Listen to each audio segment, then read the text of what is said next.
He hid a door for an entire lifetime. Not the front door. Not the back. A third mouth to the house. A mouth that never spoke. Neighbors walked by and lowered their voices. They saw the locked slab of steel. They felt the hush around it. They learned not to ask. The key never left his pocket. Never. His name was Samuel Harris. On paper, mechanic, small business owner, ordinary man. In truth, hands like maps of old roads, mind like a tuned engine. Machines listened when he touched them. Engines softened. Bolts agreed to move. Before the silence, there was laughter. A wife with calm eyes, Naomi. A daughter with braids and questions, Claire. Sundays smelled like polish and oranges. The radio hummed. The porch light glowed late. Samuel worked the day shift at his shop and the night shift in his garage. Not secrecy then. Just joy. He would roll up the door. Lights on.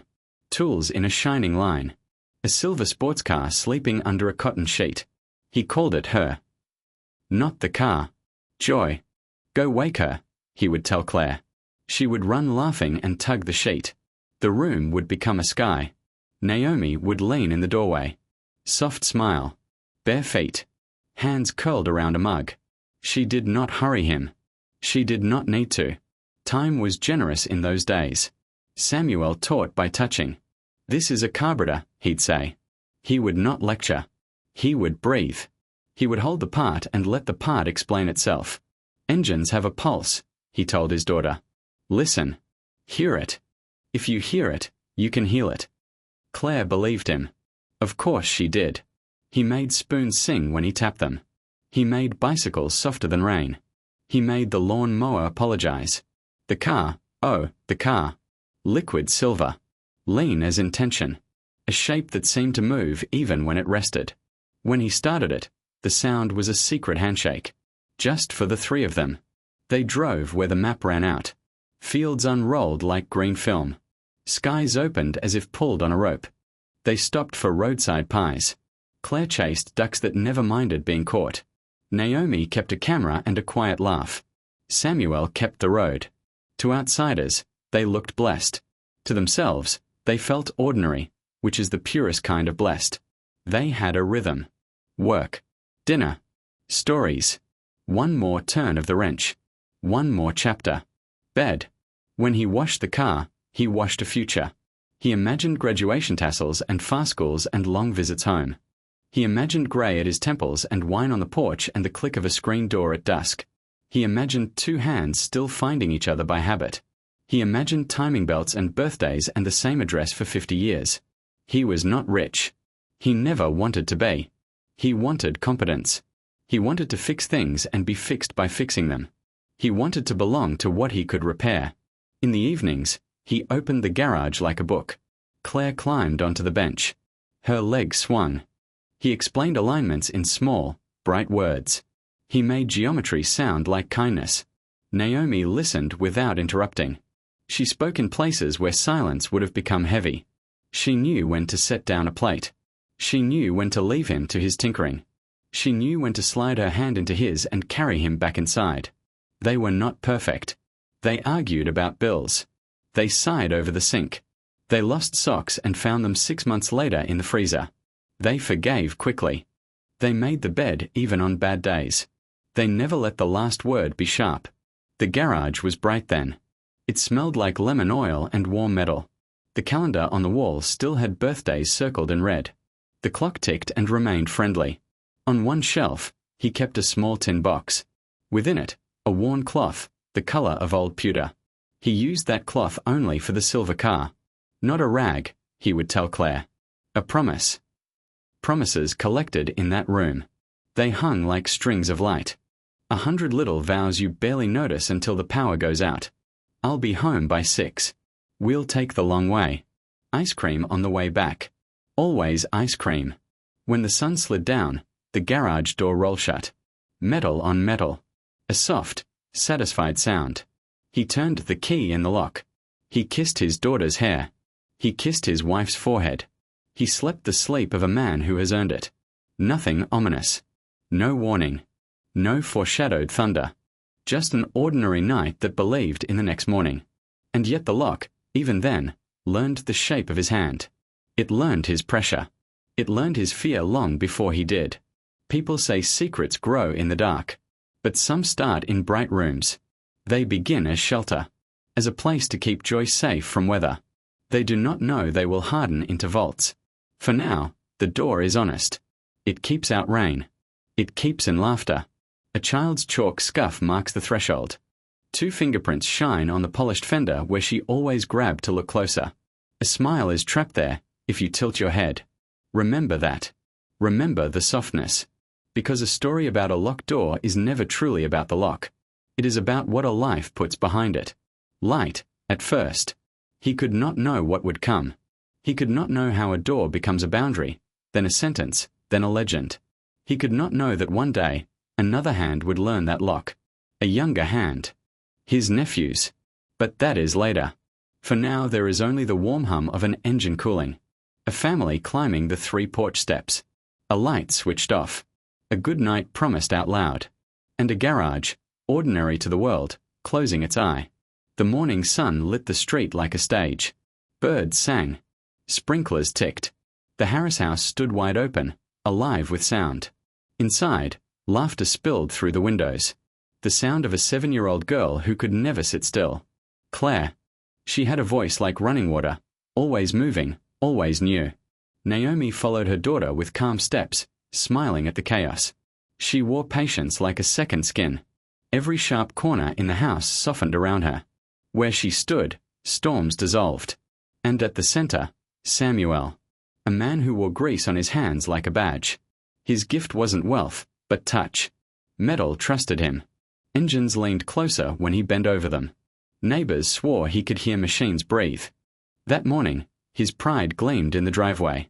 The car, rare, sleek, silver as water poured into sunlight. A miracle of engineering, but more than that, a symbol.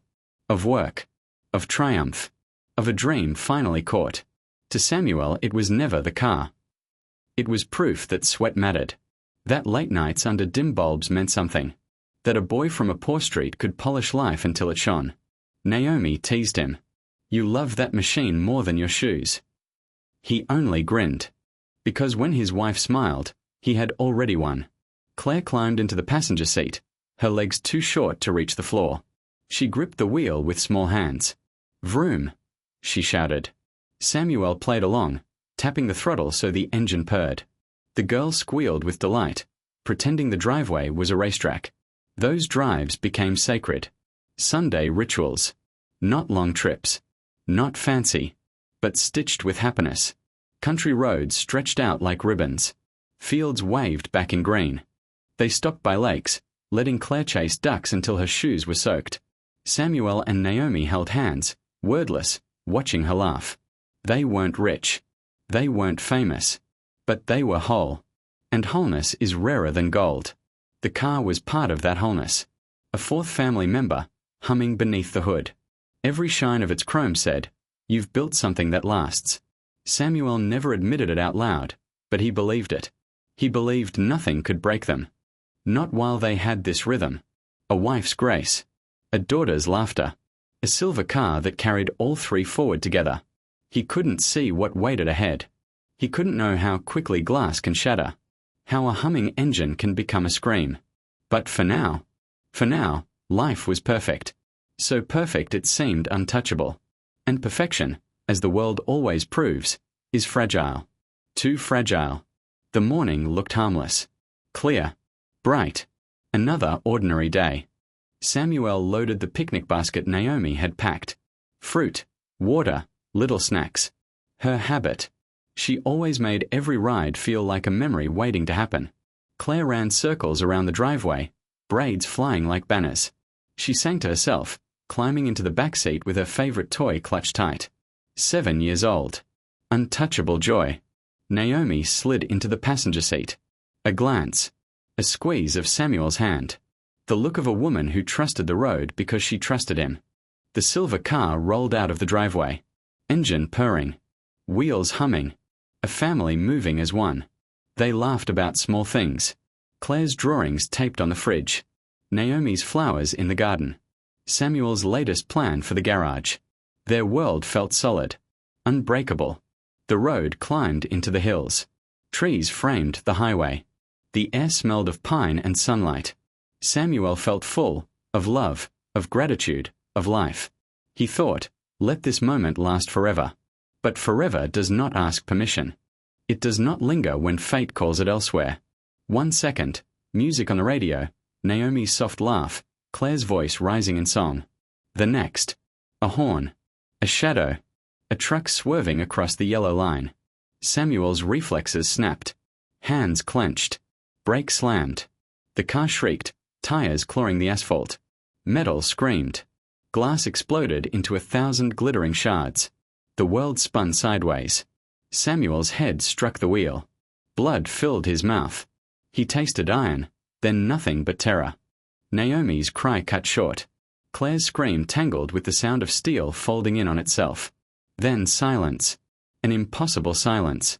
When Samuel opened his eyes, smoke burned his throat. His ribs screamed with pain. But pain was not enough. Not compared to what he saw. Naomi slumped against her seat. Blood trailing down her temple. Still. Too still. Claire's small body curled in the back. Toy in her hand. Eyes closed. Breathless. No. His voice broke. A whisper at first. Then louder. Naomi. Claire. His hand shook as he reached for them. Trembling fingers touched cold skin. No response. Nothing. He screamed. A sound no one should ever hear. Raw. Animal. A man tearing apart inside his own chest. He pounded the dashboard. The door. The ruined metal cage around him. As if sheer rage could undo time. As if force could trade places with fate. Sirens came. Paramedics pulled him free. But to Samuel, they were ghosts. He shouted for them to help his family. He begged. But he saw it in their eyes, the pity, the silence. They knew. And deep down, so did he. On that road, inside that twisted silver shell, Samuel Harris died too. His body lived. But the man, husband, father, dreamer, was gone. The wreck was dragged away. The sun kept shining. The road kept humming with other cars. But for Samuel, the sky had broken. And nothing would ever be whole again. The funerals came too soon. 2 caskets. One larger. One small enough to crush the air out of every chest that saw it. Naomi's coffin, polished, simple, graceful, like her. Claire's, white lilies on top, too pure for the ground that waited below. Samuel walked behind them in a black suit that didn't belong to him. The cloth scratched at his skin. It felt borrowed. Unreal. Like he was walking inside someone else's nightmare. Neighbors filled the pews. Friends whispered condolences. Their voices blurred, meaningless noise. Samuel heard nothing. Not truly. The only sound left inside him was silence. The silence of 2 breaths that would never return. He stood stiff. Rigid. Eyes forward. Not a tear. Not because he was strong, but because he was already emptied. He had poured every tear into the wreckage, screaming into bent metal until nothing remained. The pastor spoke of grace, of heaven, of peace. But peace was not a word Samuel could recognize. Not anymore. When the coffins were lowered, his knees almost buckled. The earth swallowed the last of his light. Still, he forced himself upright. He would not fall here, not before them. But inside, he had collapsed into ash. Afterward, hands touched his shoulder. Sympathy. Useless. He gave no reply. His face was stone. But behind the stone was a howl so loud the world would shudder if it ever escaped. The days after blurred into shadows. His house became a tomb. Rooms once filled with laughter now echoed with nothing but memory. The kitchen, silent. The garden, empty. Claire's toys remained scattered, untouched, as if she might return any second. But she would not. Naomi would not. And Samuel knew it. So he turned inward. He locked himself away from neighbors, friends, even family. The phone rang unanswered. Knocks on the door went ignored. Food left on the porch rotted before he opened the door to bring it in. And then, the garage. The place that had once been a workshop of joy became something else. A cell. A shrine. a graveyard disguised as four walls. At night, a faint light glowed through its cracks. Neighbors whispered, "He's working again." But it was not work. It was ritual. It was punishment. It was the only way he could breathe. The wreck had been delivered there. Twisted metal. Shattered glass. The silver car broken like his life. Most men would have scrapped it. Samuel refused, because to throw it away was to throw them away. And he could not. He would not. So he began. Bolt by bolt. Piece by piece. Hands shaking. Eyes burning. Heart bleeding. He whispered to the machine as if it could hear. As if Naomi and Claire were trapped inside, waiting for him to bring them back. Every dent hammered out was another scream swallowed. Every gear polished was another memory relived. The world thought the funerals were an ending. For Samuel, they were the beginning. Of his descent. Of his obsession. Of the secret that would one day demand to be found. The house grew silent. Too silent. A silence that pressed on the walls until they seemed to bend inward. But the garage breathed. Its dim bulb flickered at night like a heartbeat. Neighbors whispered, "He's in there again." Inside, the wreck waited. Bent frame. Shattered glass. A smell of burned oil and smoke that never faded. A grave on four wheels. Samuel stood before it. At first, just staring. Hours passed with him frozen, eyes locked on the twisted shell, hands trembling at his sides. Until, finally, he touched it. Cold metal. Sharp edges. And beneath his palm, memory. Naomi's laugh. Claire's song. The weight of a family that no longer was. He could not bury it. He could not let it rot. So he chose the only path his broken heart understood. He would rebuild. Not to restore a car, but to rewind time. To undo the unendurable. To punish himself for surviving. The first wrench slipped in his shaking grip. Knuckles bled when the spanner bit too hard. He didn't care. Blood on steel felt like payment. He worked until dawn. Hammering out dents. Cataloguing bolts. Laying parts on cloth as if they were sacred relics. When exhaustion dropped him to the floor, he pulled a notebook closer. He wrote. Page after page. Not blueprints. Confessions. Letters to Naomi and Claire that would never be sent. "I hear you," he scrawled. "Every time I tighten a screw, I hear you. And, if I make it whole, maybe I can breathe again." The notebooks piled up. Stacks of sorrow, inked in grease-stained hands. Each one heavier than the last. Days blurred. Weeks. Months. He forgot to eat. He forgot to shave. But he never forgot the garage. The neighbors stopped asking. Stopped knocking. The man they once knew had vanished. What remained was a shadow that lived by one rule. Do not touch the garage. Inside, Samuel's obsession grew roots. Every polished surface, every aligned panel, carried whispers of his lost family. He wept over engines. He begged the machine to answer. He cursed it for surviving when Naomi and Claire had not. But still, he kept going. Because the pain was the only thread tying him to them. To stop would mean letting go. And he could not. The silver car began to change shape. From wreckage to ghost. From ghost to idol. Its body smoothed. Its frame aligned. Its reflection returned. But for Samuel, every gleam was a wound. Every shimmer of beauty reminded him. This is what killed them. And still, he polished. Obsession had swallowed grief. The garage was no longer a place. It was a world. A prison he chose. A temple of sorrow. And behind that locked door, Samuel Harris began to disappear.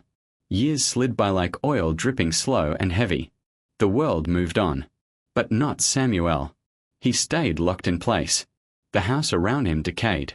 Paint peeled. Shingles curled. Grass grew high and wild. Mail piled at the door. But the garage remained spotless. Tools gleamed in their exact places. Shelves stood in perfect order. Every bolt, every screw labeled in Samuel's careful hand. It was the only order left in his life. Neighbors whispered stories. Children dared each other to run up and touch the garage door, then sprint away laughing, hearts pounding. To them, it was a haunted place. The cursed workshop of a mad old man. Adults were quieter. They shook their heads when they passed. He was such a kind man once. Brilliant with engines. Now look at him. Just a ghost. Samuel rarely appeared outside. If he did, his hair hung long, streaked with grey. His eyes burned when anyone mentioned the garage. "Stay away," he would growl. "Don't touch it. Ever." And they obeyed, because the way he said it froze the blood. Inside, the work continued. Slow, precise. Each dent pressed smooth. Each shard replaced. Each part restored as if it carried the weight of eternity. He aged with the car. Wrinkles carved his face. Hands gnarled like twisted branches. Back bent, but still he bent further over the hood. He gave himself to the machine, night after night. The journals multiplied. Stacks of notebooks filled with jagged handwriting. Confessions. Curses. Prayers. One line again and again. If I can make it whole, maybe I can make myself whole. But he never did, because every polished curve only cut deeper. Every shine reminded him of what was gone. Still, he could not stop. The car became both punishment and lifeline. To quit would mean surrendering the last thread connecting him to Naomi and Claire. So he pressed on. Years blurred. Seasons changed outside the locked door. Snow, rain, summer heat. But inside, time held its breath. And slowly, the silver ghost returned. From wreckage to relic. From ruin to perfection. The body gleamed. The chrome sparkled. The engine hummed again. But this was no rebirth. It was embalming. The garage had become a mausoleum. The car, its centerpiece. The world saw an old man vanish into madness. But Samuel knew the truth. He wasn't fixing a car. He was rebuilding a coffin. Every night. Over and over. And behind the locked door, he whispered to the silence. "Wait for me. I'm not far behind." The shelves groaned under their weight. Not tools. Not parts. Not trophies. Notebooks. Dozens. Then hundreds. Each spine cracked with grief-stained fingers. Each page heavy with sorrow. Samuel wrote when his hands could no longer hold the wrench. When his body shook too much to polish chrome. When the silence grew too loud. Ink bled where tears had fallen. Margins filled with sketches of gears, bolts, pistons. But between the drawings, confessions. I should have died that day. They breathe inside the machine. If I stop, they vanish. Some pages read like letters. To my Claire, your laugh still echoes when I touch the wheel. To Naomi, you still rest in the passenger seat. I hear your song in the engine. Other pages raged. You monster. You stole them. You should have taken me too. Written not to fate. Not to God. But to the car itself. It was no longer just metal to him. It was alive. A cursed companion. A prison he refused to leave. At night, he swore he heard voices in the garage. Claire humming softly. Naomi whispering his name. Maybe hallucinations. Maybe memories sharpened by pain. But to Samuel, they were real. And the journals proved it. The restoration neared completion. Every dent gone. Every seam smoothed. The silver body shone brighter than the day it left the factory. Neighbors would have called it miraculous. Collectors would have paid fortunes. But Samuel called it something else. Punishment. He didn't smile when the engine roared back to life. He wept. Because the sound was a ghost.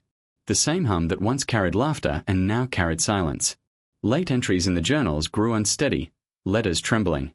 Age bent his bones. But his words never softened. This is not redemption. This is my tomb. He built perfection. But what stood in the garage was not triumph. It was grief preserved in metal and glass. The car gleamed immaculate. Every curve flawless. But to Samuel's eyes, it dripped blood. He closed one journal with shaking hands. And whispered to the machine. Not much longer now. Not much longer. Time thinned around him. His hair turned white. His hands curled into claws. His steps grew short, uneven. But still, he dragged himself to the garage. Every day. Every night. The same ritual. He no longer lived in the house. The kitchen gathered dust. The bedroom lay untouched, sheets stiff with age. He slept in a chair beside the car, head drooping forward, breath rattling. The garage smelled of oil and age. A shrine. A prison. A coffin with lights still burning. The neighbors stopped seeing him. Curtains stayed drawn. The mailbox overflowed. Children grew up, married, moved away, yet still whispered about the haunted garage when they returned. Inside, Samuel's world had narrowed to two things: the machine and the memory it carried. He polished the hood until his own reflection looked like a stranger. He ran trembling fingers over the wheel where Naomi's hands once rested. He sat in the back seat, eyes closed, trying to hear Claire's song. The journals piled higher. His handwriting grew jagged, shaking, desperate. One entry, barely legible. I am almost finished. When I go, it will be ready. For who, I don't know. But someone must keep it. Another. I have rebuilt their tomb. I cannot leave it. I will not let strangers see beauty where I see blood. And another. Forgive me. I kept the door shut because to open it was to open me. And I was too broken to be seen. At the end, he rarely spoke. But when he did, the words never changed. Neighbors, distant cousins, anyone who dared ask, "What's in the garage?" His eyes would harden. His voice would drop, rough with warning. Don't touch it. Don't open it. Never. And then, one morning, silence, deeper than ever before. Samuel sat slumped in his chair by the workbench, head bowed, breath gone. A photograph of Naomi and Claire rested on the armrest, worn edges curled from years of touch. The single bulb overhead still burned. The car gleamed flawless under its light. The journals lay stacked around him like gravestones. Samuel Harris had finally left the garage, but he left the door locked, and a key behind. The news spread softly, like dust in the wind. Old Samuel is gone. Neighbors shrugged. Few were surprised. Most spoke of him as though he had died years before. The funeral was small. A scattering of relatives. A handful of neighbors. Pity in their eyes, but no true grief. They had long forgotten the man he once was. Among them stood Marcus, his nephew. Older now, yet still holding memories of summers long ago. Memories of an uncle who had once been warm, patient, alive. Before tragedy. Before silence. Before the garage became a tomb. Marcus watched the coffin sink. Soil fell heavy. Final. But in his chest, he felt something unfinished. As though Samuel's story had not ended here. After the funeral, when the mourners had thinned, a black sedan pulled up. From it stepped a woman in a dark suit. Calm. Composed. A lawyer. She introduced herself quietly. I represent Samuel Harris. And placed a leather briefcase on the table inside the family home. Curiosity stirred. What could Samuel have left? He had lived with so little. No wealth. No treasures. Only a crumbling house. But the lawyer opened the case and withdrew a sealed envelope. Thick paper. Wax seal. One name written across it. Marcus. The family stared. Murmurs spread. Why Marcus? Why not the others? Hand shaking, Marcus broke the seal. Inside, Samuel's handwriting. Sharp. Steady, even in age. He read aloud. My dear nephew. I have carried a burden too heavy to share in life. I could not speak it. I could not show it. But I entrust it to you. In the garage lies my sorrow. My punishment. My truth. I leave you the key. Do with it what you will. But know this, no one else must open that door. When Marcus lowered the letter, silence filled the room. Relatives exchanged uneasy glances. Everyone had heard the whispers. The forbidden garage. The warnings. The man who spent decades guarding it. The lawyer reached once more into the briefcase. She produced a small wooden box. Worn. Scratched. Marcus opened it. Inside lay a single, heavy key. Old-fashioned. Cold in his palm. Its weight felt more like stone than metal. Questions erupted around him. What's in there? Why you? Is it money? Something valuable? Marcus barely heard them. His gaze fixed on the key. On the words of the letter echoing in his head. My sorrow. My truth. That night, alone, Marcus could not sleep. The key lay on the table beside him. The letter on his chest. He thought of Samuel's eyes, the silence of his final years, the dawn no one dared touch. By dawn, the choice was clear. He would go. He would open the garage and face what his uncle had left behind. The morning felt heavier than it should. The sky grey. The air still. As though the world itself knew what waited. Marcus parked outside his uncle's house. The place looked frozen in time. Paint cracked. Windows clouded. Grass wild and unkempt. But his eyes fixed only on one thing. The garage. It stood squat and silent, a sentry of secrets. The same door no one had dared to open for decades. The same lock his uncle had guarded like a dragon over treasure. Marcus gripped the key in his hand. Cold. Rough edges biting into his palm. He hesitated. His heart pounded like a drum. What if it was empty? What if it was madness? What if it was worse? He remembered the letter. My sorrow. My truth. He slid the key into the lock. Click. The sound cracked like thunder in the silence. With both hands, he lifted the door. It groaned, metal protesting after years of disuse. Stale air rushed out. Oil, dust, rust, and something older. The smell of a life locked away. At first glance, the garage was immaculate. Tools lined up in perfect order. Shelves stacked with boxes, each labeled in Samuel's neat hand. No chaos. No madness. But discipline. Precision. Devotion. Marcus stepped inside. His footsteps echoed. He brushed dust from a box and opened it. Inside, photographs. Naomi smiling, Claire perched on her father's shoulders. A family once alive, captured in frozen moments. Another box, journals. Page after page filled with Samuel's handwriting. Confessions. Letters. Screams captured in ink. But his gaze was drawn further. To a thick curtain draped across the far wall. A barrier within a barrier. The true heart of the secret. With trembling hands, Marcus pulled it aside. There it was. The silver car. But not wrecked. Not broken. Perfect. Immaculate. Polished to a mirror shine. As if it had rolled off the assembly line yesterday. Marcus staggered closer. His hand brushed the flawless paint. Cold. But alive with memory. Recognition hit him like a blow. This was the car. The car from the accident. The machine that had killed Naomi and Claire. The tomb his uncle had lived inside. He opened one of the journals again. The words stabbed through him.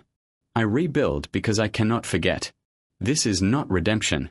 This is my tomb. Tears blurred Marcus's eyes. He understood now. His uncle hadn't restored the car for pride. Not for money. Not for beauty. But as punishment. Every bolt tightened was another lash across his own back. Every polish another wound reopened. The car wasn't triumph. It was grief, preserved in steel. Marcus sat in the driver's seat. The leather gleamed, new and flawless. He closed his eyes. For a moment, he swore he heard them. Claire's laughter in the back. Naomi's gentle voice beside him. The hum of a song on the radio. His chest ached. But beneath the ache, something else stirred. Resolve. He could not sell it. He could not parade it as treasure. This was no prize. It was legacy. A monument. A truth that demanded to be honored, not exploited. In the weeks that followed, Marcus preserved everything. The car. The journals. The photographs. He spoke not of fortune, but of memory. He told the story, not of a machine, but of a man who had loved too deeply to let go. And so the garage remained. Not a vault of madness, but a shrine of love, of sorrow, of the human heart's refusal to surrender. On his last visit that summer evening, Marcus locked the door again. He placed the key back in his pocket. He whispered into the silence, I'll take care of it, Uncle. I promise. The sun set. The garage stood still. But its secret no longer weighed as curse. It lived as truth. A story handed down. Not sorrow alone, but love, eternal, sealed in steel.